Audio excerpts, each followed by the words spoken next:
Bonjour Madame le professeur. Aujourd'hui, nous allons aborder le troisième et dernier des grands mécanismes de la génétique moléculaire et on va parler de traduction. La traduction, c'est le mécanisme qui permet la fabrication des protéines. Donc, la traduction, c'est pour fabriquer les protéines. Donc, comment ça marche la traduction? On se souvient que l'ARN messager, une fois qu'il a été fabriqué, il sort du noyau et il va dans le cytoplasme. Et donc, cet ARN messager, c'est lui qui contient l'information, les instructions pour fabriquer une protéine. Chaque ARN messager contient les instructions pour fabriquer une protéine. Et dans le cytoplasme, il y a des structures qu'on appelle des ribosomes et qui sont en fait des usines à fabriquer des protéines. Donc, pour faire de la traduction, il faut un ARN messager, il faut un ribosome et il faut un troisième élément qui est l'élément de base constitutif des protéines, c'est les acides aminés. Oui, c'est un peu la matière première. C'est la matière première, c'est ça. Mais alors, dans ces trois protagonistes, le ribosome, l'usine, l'ARN messager qui est un peu le code barre, l'instruction, et puis la matière première qui sont les acides aminés, mais dans ce scénario, je ne vois pas apparaître la notion de complémentarité. La notion de complémentarité, elle est dans la façon dont l'ARN messager contient une succession de bases. On s'en souvient, hein, c'est un acide nucléique, donc c'est une succession de bases, c'est une séquence.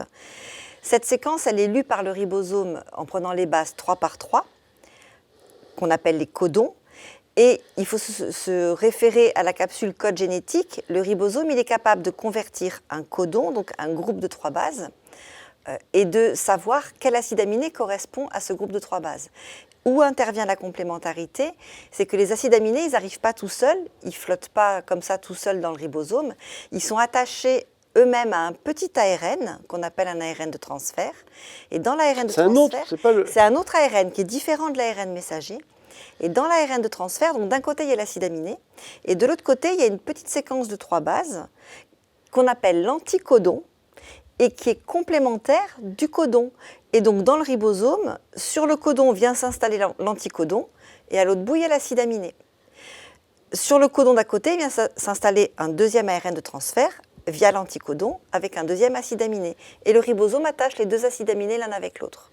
Et puis ensuite, le ribosome se décale d'un cran, donc d'un codon, troisième ARN de transfert, anticodon sur codon, troisième acide aminé qu'on attache aux deux premiers, et etc. Le ribosome scanne comme ça l'ARN de codon en codon, du début jusqu'à la fin. Pour fabriquer la protéine une succession d'acides aminés qui vont se trouver attachés physiquement les uns aux autres dans le ribosome. Et donc quand on arrive au bout, il y a un dernier codon qu'on appelle un codon stop, qui arrête la machine. La protéine est relarguée dans le cytoplasme, elle va aller Ça veut dire que la protéine est finie. La protéine est finie, elle est relarguée dans le cytoplasme où elle va aller à l'endroit où elle doit exercer sa mission.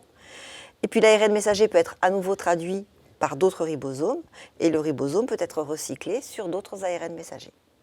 Eh bien, Madame le professeur, merci pour cette excellente traduction.